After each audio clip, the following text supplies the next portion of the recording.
రండి. అయ్యయ్యో నా కాళ్ళు చేతులు ఆటలు లేసే. మీరెందుకు వచ్చారయ్య గారు? కబురు పెడితే నేనే వచ్చేదాన్నిగా. కూర్చోండి అయ్యా, కూర్చోండి. చిన్నయ్య టౌన్కి వెళ్ళాడు, ఏదో కొట్లో పని చేస్తున్నాడు. దాన్ని ఎవడు మర్చగలడు? నేనేం వాడిని చూడటానికి రాలేదు, నిన్ను చూడటానికి వచ్చాను. అవును, వారం వారం డబ్బుల కోసం వచ్చేదానివి 2 వారాలుగా ఎందుకు రాలేదు? అయినా నా బాధ్యత నేను చెయ్యాలిగా. ఇదిగో తీసుకో. డబ్బొద్దండి.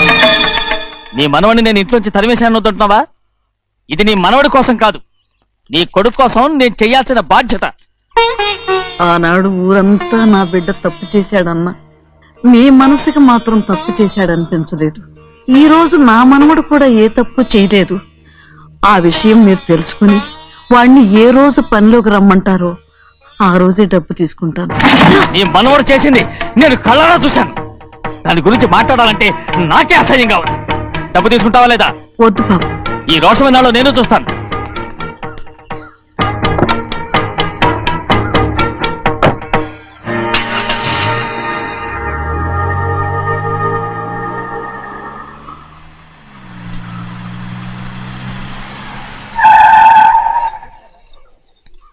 ఏంట్రా అందరూ ఇంట్లో పనులు మానేసి బయట కబుర్లు చెప్పుకుంటున్నారు? పెద్దమ్మాయి గారు అల్లుడు గారు మన ఇంటికి వచ్చారండి.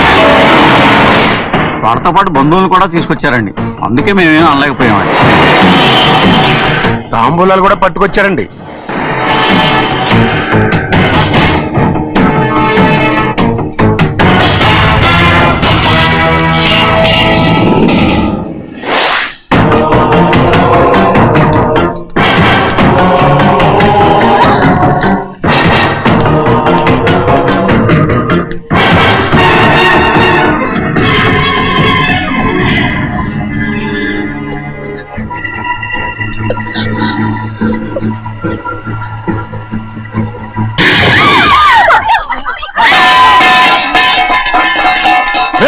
అయ్యా, 15 ఏళ్ళైంది బంధాలు తెగిపోయి. ఎంత ధైర్యం ఉంటే మళ్ళీ ఈ ఇంట్లో అడుగు పెడతారు? ఎవరు రాయి గాడిదల్ని లోపల రానిచ్చింది? ముందు వీళ్ళందరినీ మెడబెట్టి బయటికి గెంటేయండి. నేనే వాళ్ళని రమ్మన్నాను. ఎందుకు రమ్మన్నావు? నా పెళ్లి గురించి మాట్లాడడానికి.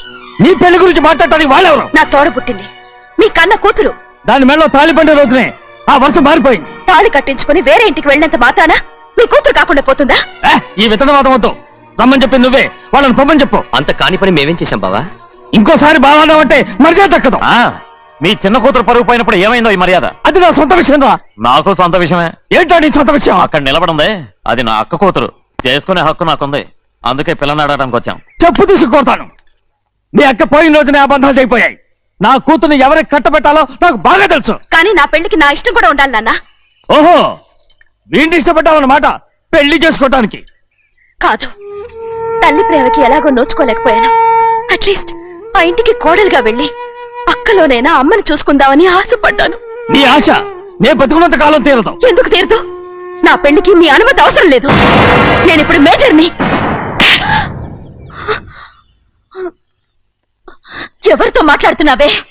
ఆయన మనకు జన్మనిచ్చిన తండ్రి. ఆయనకిష్టం లేకుండా నీ పెళ్లి జరిగిపోతుంది అనుకుంటున్నావా?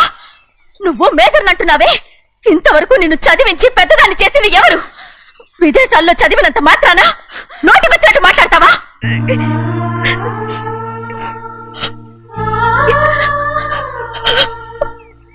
నన్ను క్షమించండి నాన్న. ఎలాగైనా మన కుటుంబం కలవాలనే ఆశతో దాని మాటలు వినే ఇక్కడికి వచ్చాం. మీ ఇష్ట ప్రకారమే ఎవరికైనా ఇచ్చి పెళ్లి చేసి దాన్నైనా చివరి దాకా మీతోనే ఉంచుకోండి.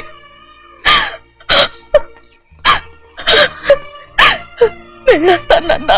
ఎందుకు అది నా వెళ్ళొస్తామని చెప్తున్నావు? ఈ జన్మలో ఇక్కడికి రాలేమని తెలిపోయింది కదా, వెళ్తామని చెప్పు.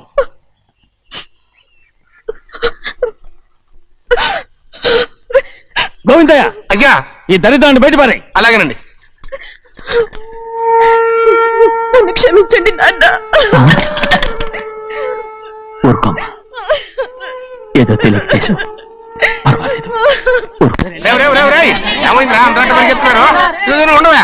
ఏమయ్యా ఏంటి అంతరాట పరిగెత్తున్నారు? నువ్వు నాకు అగనిస్ట్ పార్టీ, నేను నీకు చచ్చినా చెప్పకూడదు.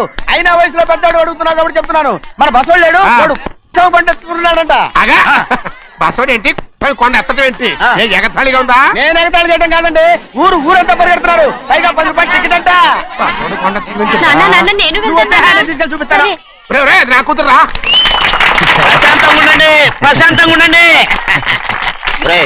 ఆంజనేయ స్వామిని ఒక పండగ కాలే బాగా ఒళ్ళు పట్టంటారా.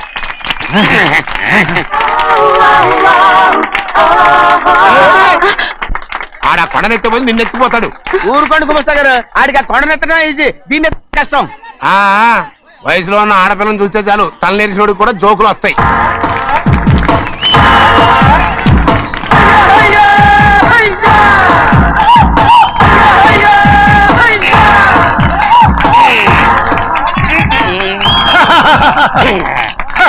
నేను రెడీ. ఏంట్రా రెడీ? కొండనెత్తు. ఓ 50 మందిని పిలవండి. ఎందుకు?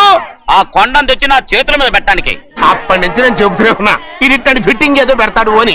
ఒక్కడనా నా మాట విన్నారా? ఊరుకోవా, నీ కూతురని మాటలేదు మేమే వింటాం. ఇది ఒక పిచ్చి కొయ్యి. ఏంటి 50 మంది వల్ల కాదా? అయితే ఊరు మొత్తం వచ్చి ఆ కొండను తెచ్చి నా చేతుల మీద పెట్టండి, అప్పుడు నేను ఒక్కనే ఎత్తుతాను.